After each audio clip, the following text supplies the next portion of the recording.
Everybody, it's Tom, and I'm coming to you this evening, uh, somewhat spontaneously intended video. So, as many of you may be aware, there is an unfolding situation in northwestern Dakota around the Dakota Access Pipeline, which is presently being restrained in its construction and hopefully, in my view, eventually stopped by the predominantly by the Native Americans in that vicinity, the Standing Sioux tribe, but also other Native American First Peoples and environmental activists that aren't strictly affiliated with First Peoples are working in coalition to resist this advance.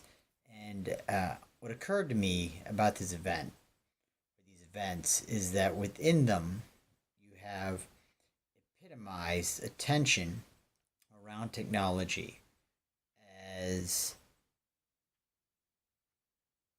problematic, which is yet to be adequately addressed by our society, despite the fact that it is so crucial to how our society is unfolding.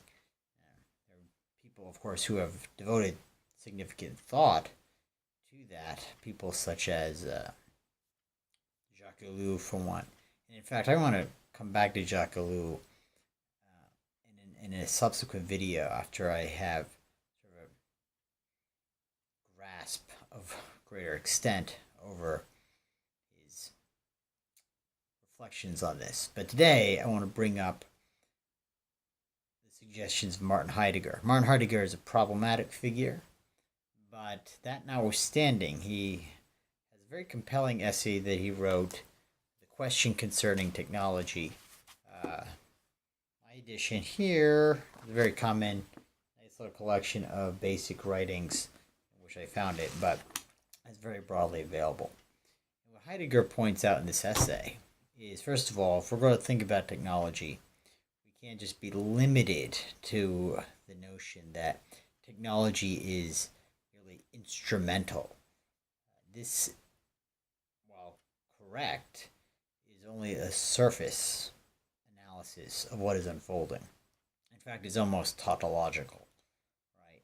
The issue is, for what is that instrumentality being invoked, or what is occurring in the vicinity of the subjection of any assemblage of elements into a means attain a further end.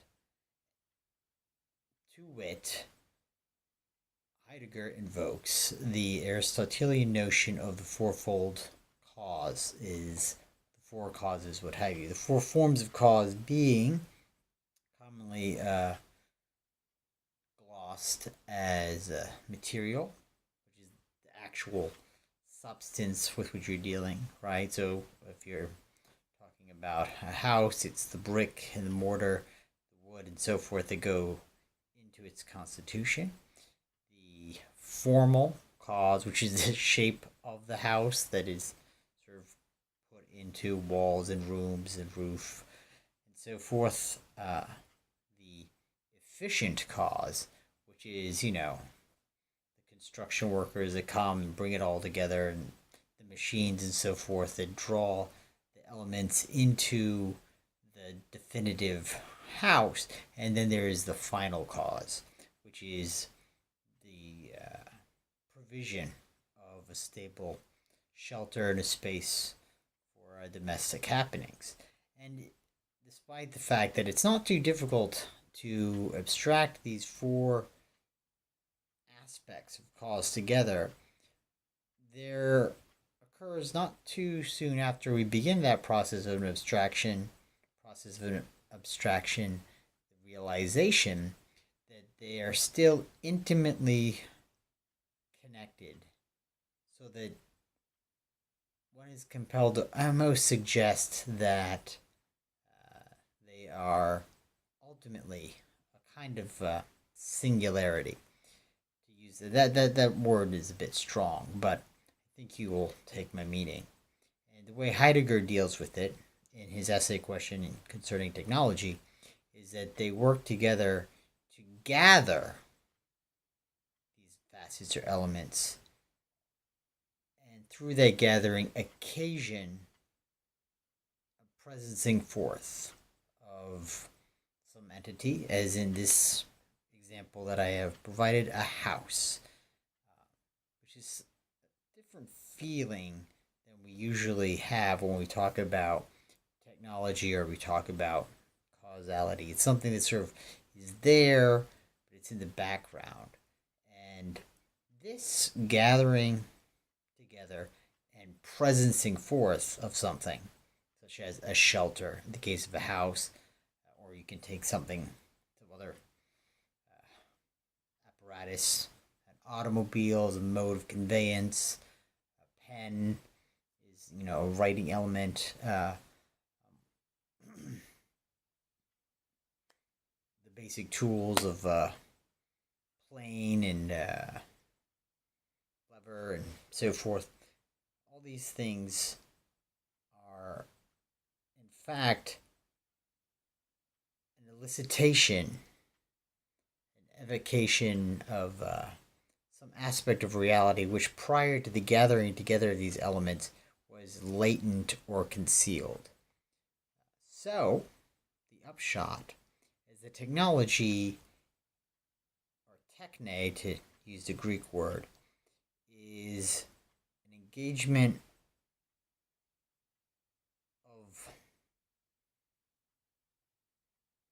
being which unfolds or unconceals something which previously had been hidden. The Greek word is aletheia, which is translated veritas in Latin, truth in English, right? So, to actually borrow, perhaps a bit controversially, from the analytic tradition, you could say that technology is the implementation of a kind of truth procedure. So, however, it does not take much to get the impression that modern technology is distinct in some crucial ways from its historical antecedents or forerunners, perhaps even qualitatively so. What is that differential? Well, for Heidegger, the differential is that whereas other modes of techne or technology, while occasioning or allowing a sort of presencing forth, or fundamentally sort of allowing, modern technology is a challenging of nature. Instead of assembling or relating with nature in a way that allows it to unfold itself in a kind of organic manner, contemporary technology is a setting upon nature, a challenging of nature, which subjects it and transforms it into what often the German word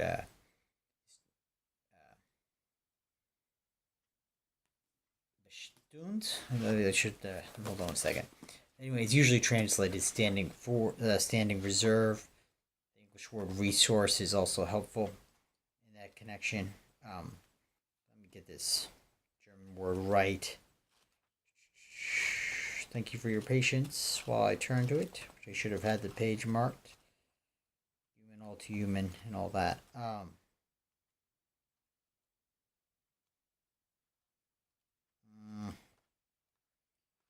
Sorry, guys. Here we go.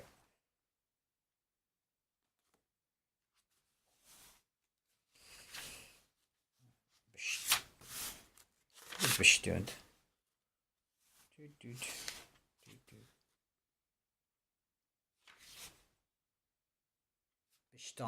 Bestand, B-E-S-T-A-N-D, is a German word. Anyway, modern technology, in a way, looks at the earth, looks at the world, and compels it to be shaped into a mere resource or object of energy which can be extracted, stored, exploited, subjected to do a little bit of extrapolation, the project of so-called civilization. Now, what is the role of human being in all of this? Human beings are not themselves strictly transformed into standing reserve themselves, despite having an intimate relationship with nature. Instead, they are the agents through which this process unfolds, as themselves being subject to, and the German word here is gestell, and enframing. And the enframing is that process whereby the human entity reaches out and interacts with nature to precisely this end, to its subjugation. And we see this process connected very much with, let us say, the process or the project of modernity itself, and it's connected even with how the sciences unfold. Heidegger talks a little bit about this, right? That this way of viewing nature demands that we see it as a coherence of calculable forces, which lens seems in a way vindicated by contemporary physics. However, the error which is committed in that is the oversight is so that contemporary physics and contemporary scientific lenses themselves are already geared to see nature in specifically this way. So how does this then fall back upon what it means to be a human being interacting with nature? Well, the process is fundamentally one which presumes a kind of alienation, and which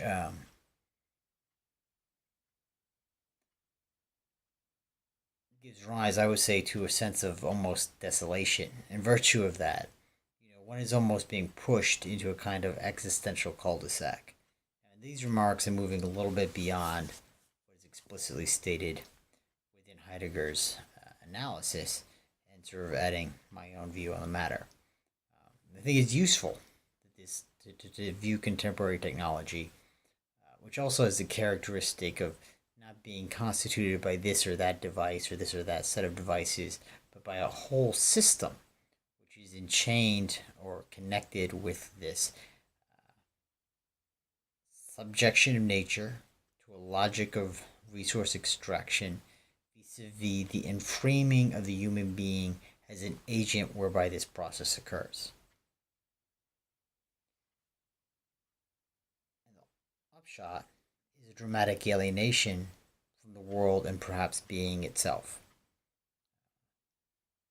Now, what does this all have to do with what's happening in North Dakota? Well, what it has to do with happening in North Dakota is that the pipeline, along with the whole infrastructure of gas and oil extraction, epitomizes this exact subjection of nature to a logic of energy extraction. And what is being counterpoised against the pipeline and the infrastructure are the efforts of the Sioux-standing tribe and those in solidarity with them to say that we can no longer continue with that logic of subjection. And that not merely for the practical reasons that the proliferation of a fossil fuel dependent economy has had and will continue to have proliferate and disastrous ecologically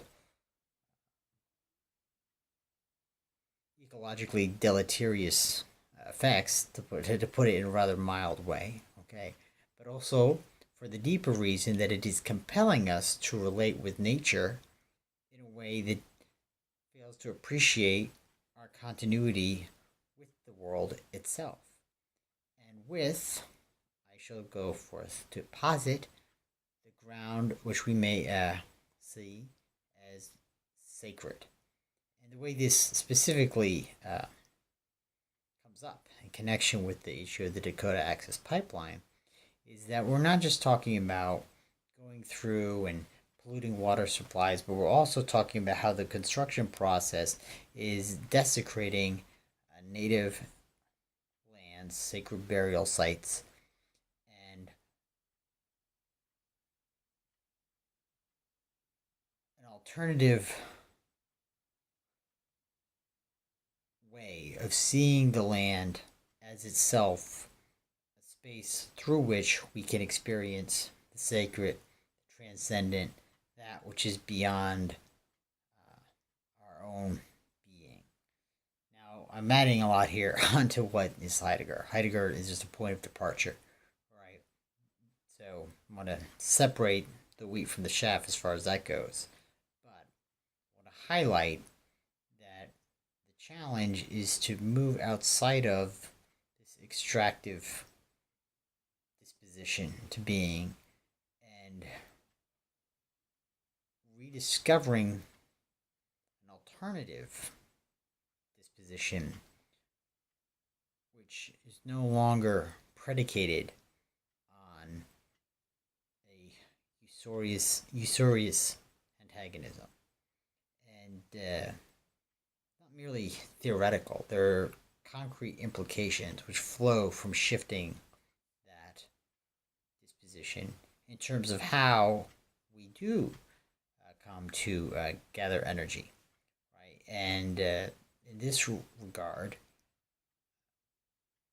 things like solar power, wind power, small hydroelectric, and so forth are perhaps a way that are not merely technically going to lead us forward, but also going to commend us to refine a more basic relationship with the world that is no longer so woefully a violent one.